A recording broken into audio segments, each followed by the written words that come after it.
Hemavathi link canal ಮೂಲಕ ರಾಮನಗರಕ್ಕೆ ನೀರು ಹರಿಸುವುದನ್ನು ವಿರೋಧಿಸಿ ಜಿಲ್ಲೆಯ ಉಸ್ತುವಾರಿ ಸಚಿವರು ಶಾಸಕರುಗಳು ವಿಧಾನಸಭೆ ಅಧಿವೇಶನದಲ್ಲಿ ತೀವ್ರವಾಗಿ ಖಂಡಿಸಬೇಕು ಎಂದು ಬಿಜೆಪಿ ಮುಖಂಡ ಎಸ್ ಟಿ ದಿಲೀಪ್ ಕುಮಾರ್ ತಿಳಿಸಿದರು. ಪಟ್ಟಣದ ಅವರ ಗೃಹ ಕಚೇರಿಯಲ್ಲಿ ಮಾತನಾಡಿದ ಅವರು, ಹೇಮಾವತಿ ಲಿಂಕ್ ಕೆನಾಲ್ ಮೂಲಕ ನೀರು ರಾಮನಗರಕ್ಕೆ ಹರಿದರೆ ಇಡೀ ತುಮಕೂರು ಜಿಲ್ಲೆಗೆ ಸಾಕಷ್ಟು ಸಂಕಷ್ಟ ಎದುರಾಗುತ್ತದೆ.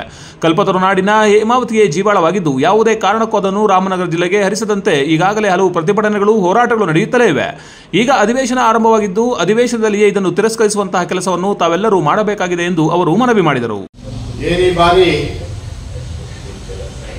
ಜಿಲ್ಲಾದ್ಯಂತ ರಾಜ್ಯಾದ್ಯಂತ ಒಳ್ಳೆ ಮಳೆ ಆಗ್ತಿರೋದ್ರಿಂದ ಕರಾವಳಿ ಪ್ರದೇಶ ಮತ್ತು ಸಕಲೇಶಪುರ ಹಾಸನ ಭಾಗದಲ್ಲಿ ಒಳ್ಳೆ ಮಳೆ ಆಗ್ತಿರೋದ್ರಿಂದ ಗೊರೂರು ಡ್ಯಾಮ್ 902 ಅಡಿ ನೀರು ಬಂದಿದೆ. ವಾಡಿಕೆಯಂತೆ ಜುಲೈ ಫಸ್ಟ್ ವೀಕ್ನಲ್ಲಿ ಹೇಮಾವತಿ ನೀರು ಬಿಡಬೇಕು. ಈ ಸತಿ ಸರ್ಕಾರಕ್ಕೆ ಮತ್ತು ನಮ್ಮ ಏನು ಜಿಲ್ಲಾ ಉಸ್ತುವಾರಿ ಸಚಿವರಾದ ಪರಮೇಶ್ವರ್ ಅವರು ಮತ್ತು ನಮ್ಮ ಜಿಲ್ಲೆಯ ಸಚಿವರಾದಂಥ ಹಾಸನ ಜಿಲ್ಲಾ ಉಸ್ತುವಾರಿ ಸಚಿವರಾದಂಥ ಕೆ ಎನ್ ರಾಜಣ್ಣ ಅವರು ಒತ್ತಾಯ ಮಾಡೋದು ಏನಂದರೆ ವಾರಕ್ಕೆ ಮುಂಚೆಲೇ ನಮ್ಗೆ ಹೇಮಾವತಿ ನೀರು ಹರಿಸ್ಬೇಕು. ಯಾಕೆಂದರೆ ಎಲ್ಲ ಕೆರೆಗಳು ಹೋದ ಸಾರಿನೂ ಯಾವುದೇ ಕೆರೆಗಳು ಹೇಮಾವತಿ ನೀರಲ್ಲಿ ತುಂಬಿರಲಿಲ್ಲ. ಈ ಸತಿ ಆದಷ್ಟು ಬೇಗ ನೀರು ಬಿಟ್ಟರೆ ತುಂಬಕ್ಕಿಂತ ಮುಂಚೆ ಡ್ಯಾಮ್ ತುಂಬಕ್ಕಿಂತ ಮುಂಚೆ ನೀರು ಬಿಟ್ಟರೆ ಒಳಹರಿವು ಜಾಸ್ತಿ ಆಗ್ತಾ ಇದೆ. ಅಧಿವೇಶನ ಶುರುವಾಗಿದೆ.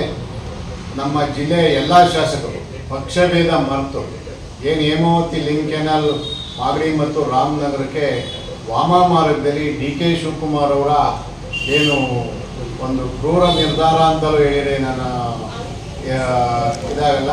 ಆದ್ದರಿಂದ ಎಲ್ಲ ಜಿಲ್ಲೆಯ ಶಾಸಕರು ಮತ್ತು ಪಕ್ಷಾತೀತವಾಗಿ ಇದಕ್ಕೆ ಧ್ವನಿ ಎತ್ತಬೇಕು ಮತ್ತು ಜಿಲ್ಲೆ ಪರವಾಗಿ ನಿಂತು ಜಿಲ್ಲೆ ರಕ್ಷಣೆ ಮಾಡಬೇಕಾಗ್ತೈತೆ. ನಮ್ಮ ನೀರು ನಮ್ಮ ಹಕ್ಕು ಹೋರಾಟದಲ್ಲಿ ಪಕ್ಷಾತೀತವಾಗಿ ಭಾಗವಹಿಸಬೇಕು. ಮತ್ತು ನಮ್ಮ ಜಿಲ್ಲೆ ಜನ ಯಾವುದೇ ಕಾರಣಕ್ಕೂ ರಕ್ತ ಬೇಕಾದ್ರೂ ಕೊಟ್ಟೆವು ಈ Hemavathi express canal link canal ಆಗಕ್ಕೆ ಬಿಡಲ್ಲ ಅನ್ನೋ ನಿರ್ಧಾರದಲ್ಲಿದ್ದೀವಿ.